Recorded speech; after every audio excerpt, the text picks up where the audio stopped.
Welcome back, my friends. Welcome back. Scotty the Trucker coming to you from Pageland, South Carolina, just below the border with North Carolina, close to Charlotte. More on that in a moment.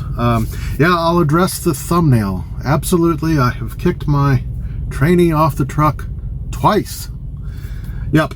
Obviously, that's kind of a clickbaity thing to do. Not really my style, but yeah, you won't go through and see too many clickbait thumbnails in my YouTube thing, but it's in the YouTube trucker, the trucker YouTube bylaws that you must, whether you part on good terms or bad with your trainee, you must lead people to believe that you had this horrible fight and threw them out the window on the side of the road with nothing to get them home.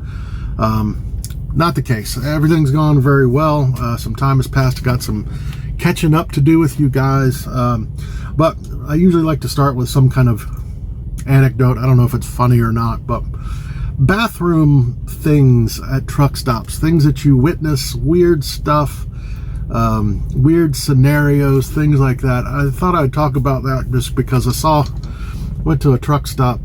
I don't know, it's been maybe a week or so. You just see some weird stuff at some of these places.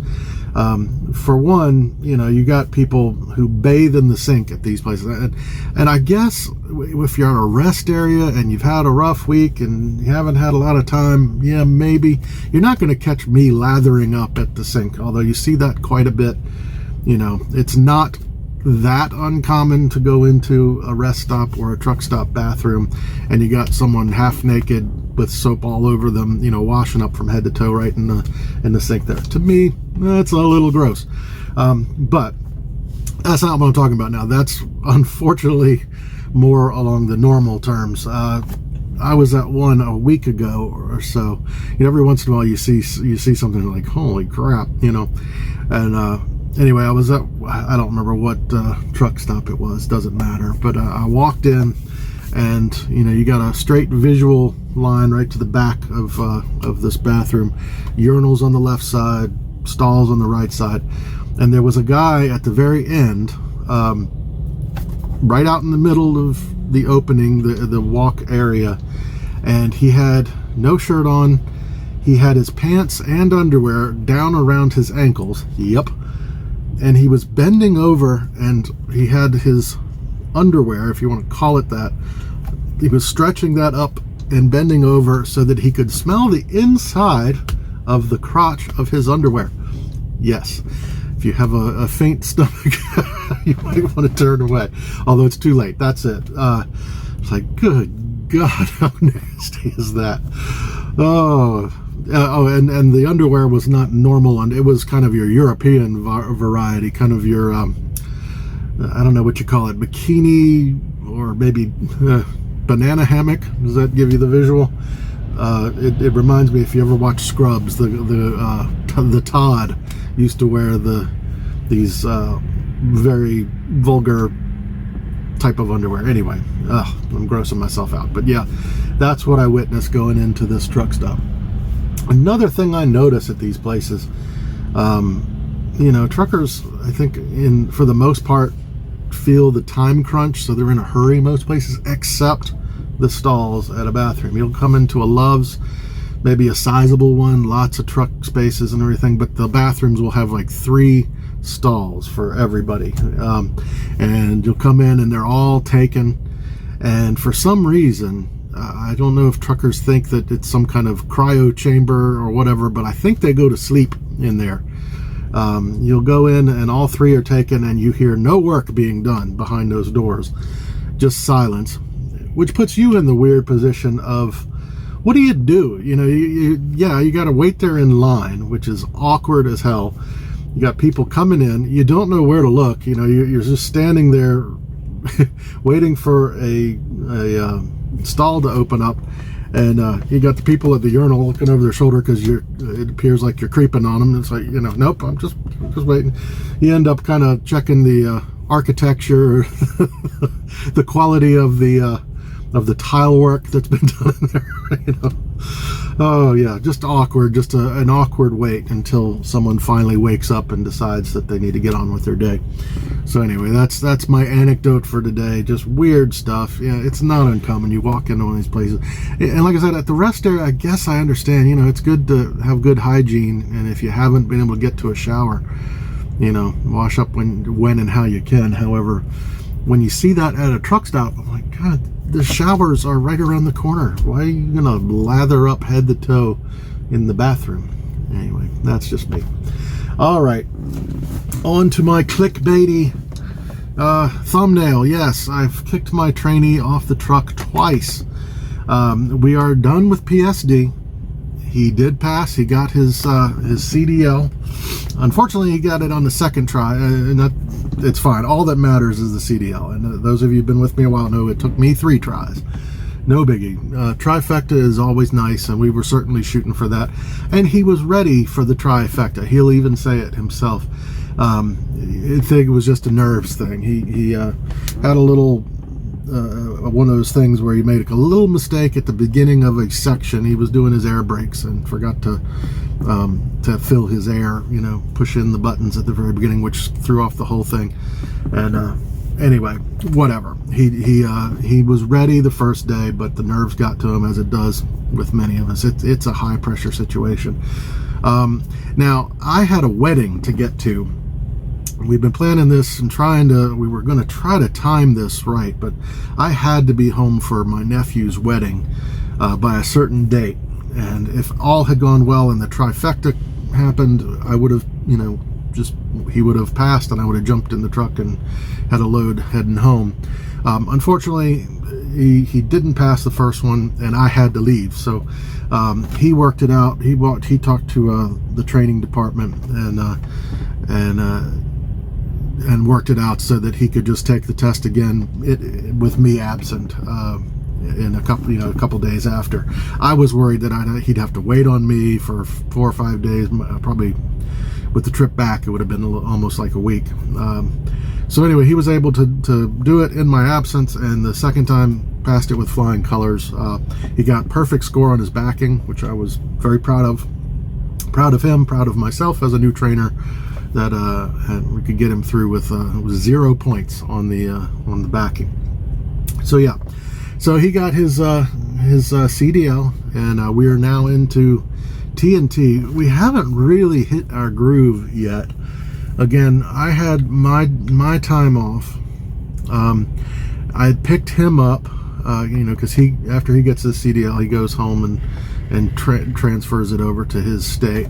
I picked him up, and he had to have some home time. We did, I don't even remember, a load or 2, I think, 2 loads, I think, before he had to be home for an event in his family's life. His daughter was going to be baptized, actually today, I believe. So that's where we are now. We did, I'm trying to think, it was more than 2 loads. Anyway, we've done about a week of TNT, but we haven't done like a full week of rolling yet. It's been kind of half weeks due to my home time and his and everything. Anyway, and the fact that the weekends have been slow. We sat for a weekend, I think last weekend. I just don't have the memory for exactly what's gone on, but it hasn't been, you know, your 11 on, 11 off, just rolling type of TNT yet. Not to mention, you know, at the beginning, I mentioned it during PSD, he's an excellent driver already. I feel comfortable with his driving. You know, he's certainly, as we all do still, you know, have things to learn and skills to get better at, but he's like I said, he's a conscientious, careful, safe driver, but he hasn't experienced every scenario, and not only that, the big load we had, it was to Florida. We've been to Florida twice, once in PSD and once in TNT, and I'm going to get to a little bit of that as well. Neither trip went well at all, but anyway, it was more of maybe a super solo type of thing. And you know, at the very beginning, you don't just jump in as a trainer, you don't just jump in the sleeper berth and let him go 11 hours without, any kind of instruction or oversight. So a lot of time, not only that, all the shippers and receivers and stuff like that, I'm up for those. So anyway, I've been in the seat up front with him quite a bit, just anytime there's a new scenario that I want to make sure I'm available to him, and the shippers and receivers and everything. So long story short, when it came up to his home time, that's where we're at right now. He's at home in Charlotte. I was exhausted, just absolutely beat. And I got the message I got him home, and I got a message from dispatch. I was just going to kind of roll with whatever they were going to do. If they were going to keep me rolling, I didn't know if they were going to keep me rolling or if they'd just have me sit. I was just going to leave it to fate, but they asked. They said, do you want to keep rolling while he's at home? He was going to be home for 2 solid days, but we got here early the day before, so basically 3 days. And they asked me, do you want to sit and wait for him, or do you want to keep rolling? And I was dangerously tired. I will say I was anymore. It probably would not have been good. Did I need 3 days? No, I just needed one good sleep. But taking 1 day and then had 2 days left. I took the time off. I've been kind of second guessing myself because things have been slow anyway. But anyway, I just decided at the moment when they asked me. I'm sorry, I got the sun beating in on me here. Hopefully try to get that out of the. That's about the best I can do. But yeah, when they asked the question, I was dead tired. So I opted, for better or worse, right or wrong, opted to sit nearby while he's at home. And we'll be picking him up tomorrow, and hopefully it'll be the first time we'll really get on the TNT roll. And our plan, at least to begin, is just to go hard, 11 on, 11 off. And we'll see. I know there's different ways to do it. That's the way my TNT went. It was just a rolling schedule. I know some people like to split the days in half, midnight to noon.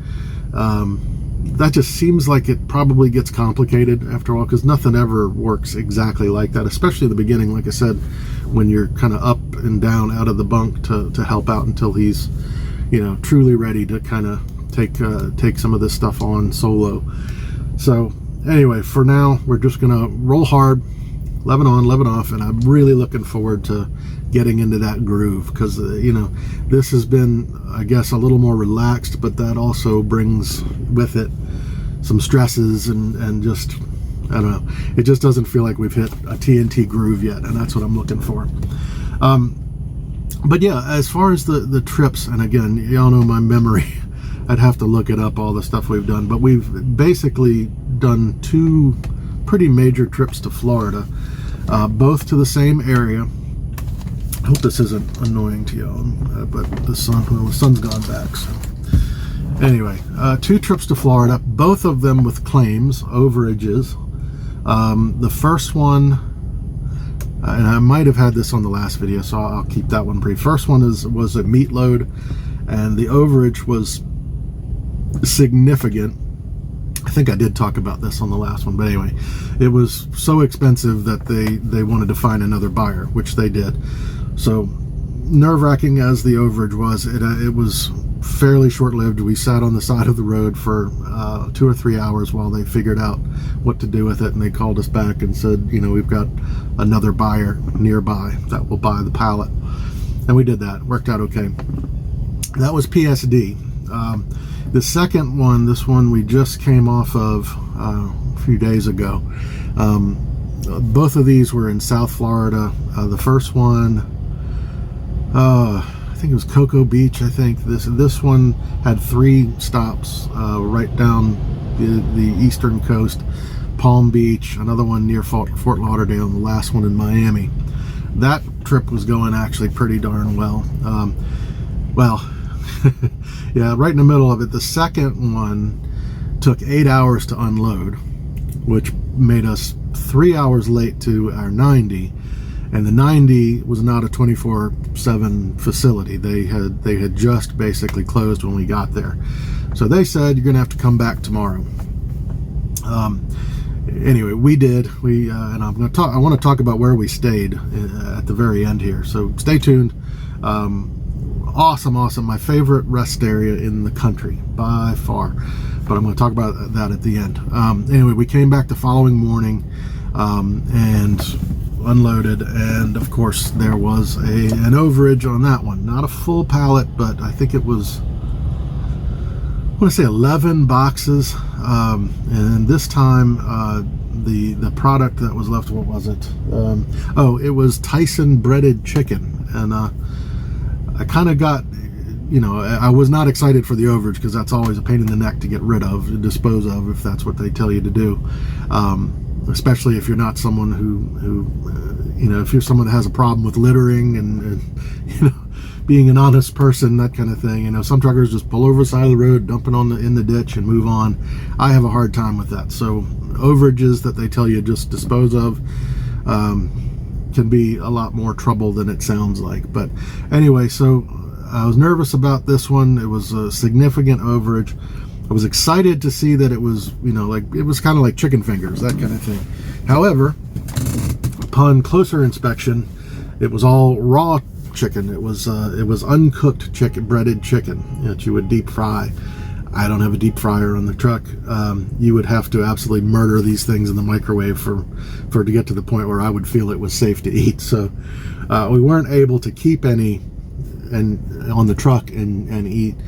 However, we were heading to his house, so he took a bunch home with him to his family, and the rest we were able to dispose in a dumpster nearby the 90. So it didn't turn out being all that bad. It was a little bit of a hiccup, but not too bad. All right, back to this place we went to.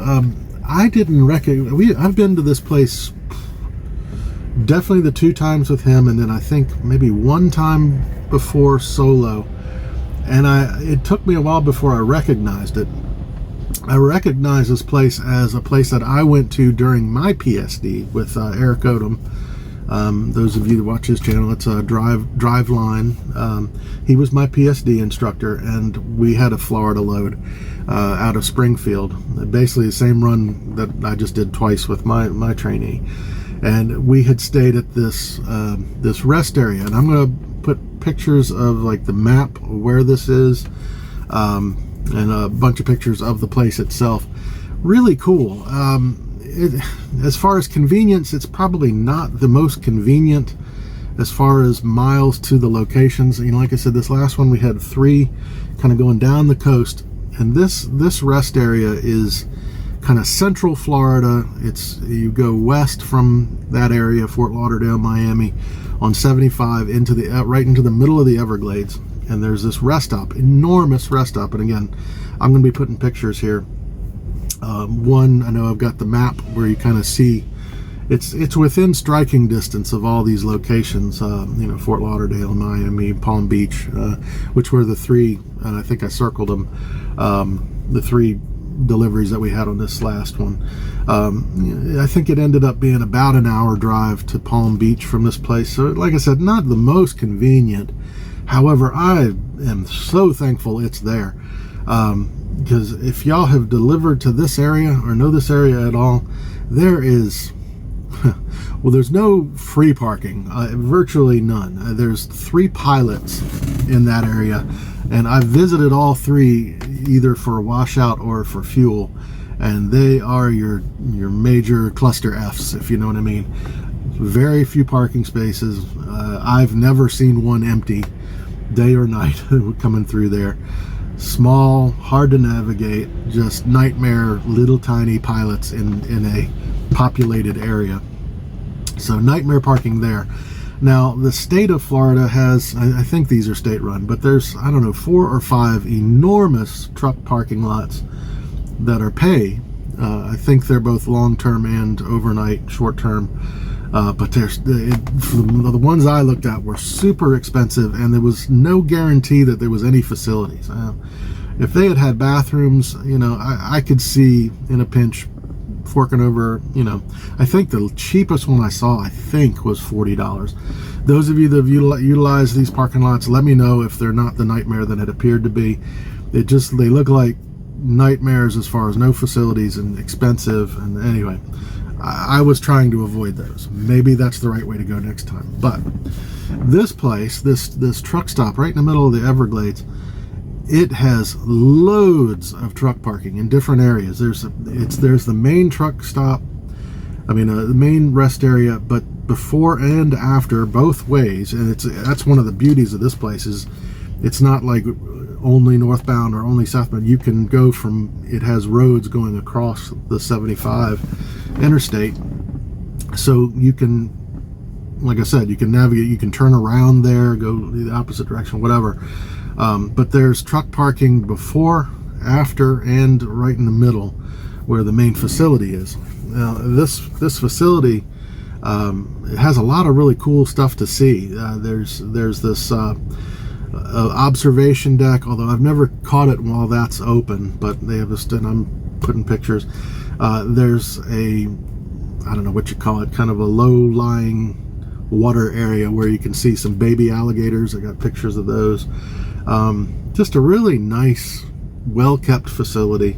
The actual building has, I wouldn't call it a museum, but it has some informational stuff on the Everglades. Just a really cool place to stay. And like I said, in my PSD, I didn't recognize it until maybe the second time I was there. I was there with Eric, and I believe it was still under construction. I remember we parked in we didn't park in like what's now normal truck parking. It was just an open parking space, and I think is now kind of like a fire station parking lot or something. But anyway, I recognize it now. It's the same place we stayed at, and at least I'm pretty sure, unless there's another place that's identical, which I can't imagine. So anyway, great rest area. I've never seen it even close to full. I mean, many parking spots always available, day, night, middle of night, whatever. So if you're in that area of Florida and you're having that nightmare parking scenario, consider it. It's a little bit off the beaten path, but it's within striking distance of everything right along the coast there. And yeah, it's a great place to spend a little time. So with that, I think I am done. I'm going to be picking up my trainee, Corey. Hopefully early in the morning we'll get rolling and actually get going on a TNT type of schedule. I look forward to it. But yeah, everything going pretty well. As all of you that drive know, the weekends have been slow. I'm hoping that will change. I'm hoping the whole thing will turn around and start picking up. But that's been kind of the worst, is you may be doing pretty well during the week, but then Friday hits and there's nothing, and you tend to sit through the weekends. So that's been a little bit out of the ordinary, even for the slow freight market right now. These last few weeks, there's been some sitting around on the weekends, which I don't like. So all right, well, I hope everybody's enjoying their Sunday, and I will talk to you guys soon. Bye bye.